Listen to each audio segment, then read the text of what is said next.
നമ്മൾ ഇന്നിവിടെ ഡിസ്കസ് ചെയ്യാൻ പോകുന്നത് ടൈപ്സ് ഓഫ് ഡിജിറ്റൽ മാർക്കറ്റിംഗ് ചാനൽസിനെ കുറിച്ചാണ്. ഫസ്റ്റ് ചാനൽ വരുന്നത് സെർച്ച് എഞ്ചിൻ ഒപ്റ്റിമൈസേഷൻ, അതായത് SEO.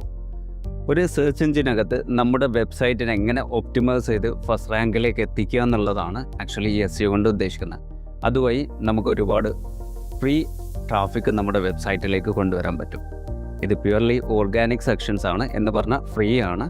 അതുവഴി ഒരു ലോങ് ടൈം പ്രോസസ്സുമാണ് ഇത് വരുന്നത്. അപ്പോൾ ഈ ഒരു SEO ത്രൂ നമ്മുടെ വെബ്സൈറ്റിനെ ഗൂഗിൾ സെർച്ചിലെ ഫസ്റ്റ് റാങ്കിലേക്ക് എത്തിക്കുക എന്നുള്ളതാണ് ഇതുകൊണ്ട് ഉദ്ദേശിക്കുന്നത്. നെക്സ്റ്റ് ചാനൽസ് വരുന്നത് സെർച്ച് എഞ്ചിൻ മാർക്കറ്റിംഗ്, അതായത് ഗൂഗിൾ ആഡ്സ്. ഇത് പ്യുവർലി ഒരു പെയ്ഡ് ചാനലാണ്. അതായത് നമ്മൾ ഗൂഗിളിന് പേയ്മെൻറ്റ് ചെയ്തിട്ടാണ് നമ്മുടെ വെബ്സൈറ്റിനെ ടോപ്പ് റാങ്കിലേക്ക് എത്തിക്കുന്നത്. അപ്പോൾ ഇതുവഴി നമുക്ക് കിട്ടുന്നൊരു അഡ്വാൻറ്റേജ് എന്ന് പറയുന്നത് ഇൻസ്റ്റൻ്റ് ആയിട്ട് നമുക്ക് റിസൾട്ടും ട്രാഫിക്കും കൊണ്ടുവരാൻ പറ്റുന്നുള്ളതാണ്.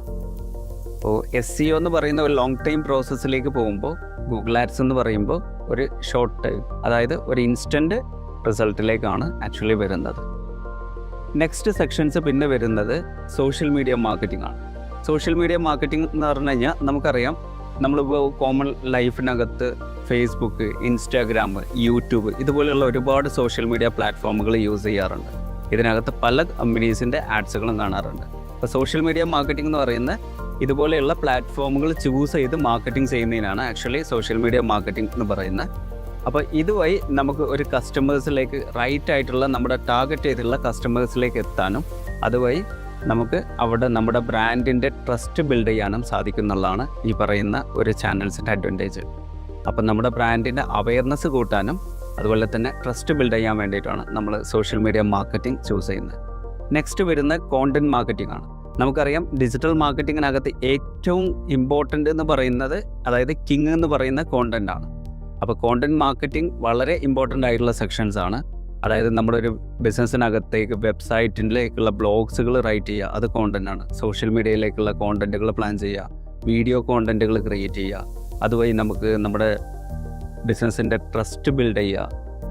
അപ്പോൾ നമുക്ക് ഈ പറയുന്ന ഏതൊരു ബിസിനസ്സിലേക്കാണെന്നുണ്ടെങ്കിൽ ഡിഫറെൻറ്റ് ടൈപ്പ് ഓഫ് കോണ്ടൻറ്റുകൾ നീഡ്സ് ആയിട്ട് വരുന്നുണ്ട്. ഇൻഫർമേഷണൽ കോണ്ടൻറ്റുകൾ വരുന്നുണ്ട്, അതുപോലെ ട്രസ്റ്റ് ബേസ് ചെയ്തിട്ടുള്ള കോണ്ടൻറ്റുകൾ വരുന്നുണ്ട്, ആഡ്സ് ബേസ് ചെയ്തിട്ടുള്ള കോണ്ടൻറ്റുകൾ വരുന്നുണ്ട്. അപ്പോൾ ഇതെല്ലാം ആക്ച്വലി ഈ കോണ്ടൻറ്റ് മാർക്കറ്റിംഗ് എന്ന് പറയുന്ന സെഗ്മെൻറ്റിലേക്കാണ് ആക്ച്വലി വരുന്നത്. നെക്സ്റ്റ് പിന്നെ വരുന്ന ഒരു സെക്ഷൻസ് പറയുന്ന ഇമെയിൽ മാർക്കറ്റിംഗ് ആണ്.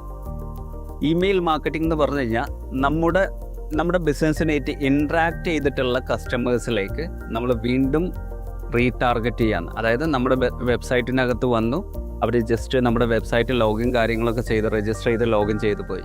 അപ്പോൾ നമുക്കൊരു ബിസിനസ്സോ അല്ലെങ്കിൽ നമുക്ക് നമ്മുടെ ബിസിനസ്സിനകത്ത് ഒരു പ്രൊഡക്റ്റോ സർവീസോ ആണെന്നുണ്ടെങ്കിൽ നമുക്ക് ആ കസ്റ്റമേഴ്സിൻ്റെ ഇമെയിൽസ് നമുക്ക് കളക്ട് ആയിട്ടുണ്ട്.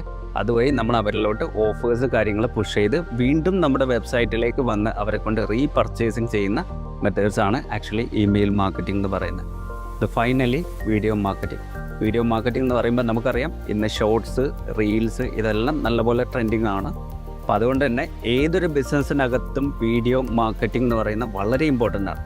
കാരണം ഓർഗാനിക്കലി മാർക്കറ്റിംഗ് ചെയ്യണമെന്നുണ്ടെങ്കിൽ ഈ സോഷ്യൽ മീഡിയ ത്രൂ നമുക്ക് ഓർഗാനിക് റീച്ച് കാര്യങ്ങൾ കൊണ്ടുവരണമെന്നുണ്ടെങ്കിൽ, ട്രസ്റ്റ് ബിൽഡ് ചെയ്യണമെന്നുണ്ടെങ്കിൽ വീഡിയോ കോണ്ടൻറ്റുകൾ വളരെ ഇമ്പോർട്ടൻ്റ് ആണ്. അപ്പോൾ UGC, യൂസർ ജനറേറ്റ് കോണ്ടൻറ്റ് പോലെയുള്ള അതുപോലെ ട്രസ്റ്റ് ബിൽഡ് ചെയ്യുന്ന കോണ്ടൻറ്റുകളെല്ലാം നമുക്ക് വീഡിയോ മാർക്കറ്റിങ്ങിനകത്താണ് ആക്ച്വലി വരുന്നത്. ഇതാണ് ആക്ച്വലി ഫൈനലി ഡിജിറ്റൽ മാർക്കറ്റിങ്ങിനകത്ത് വരുന്ന ചാനൽസ്.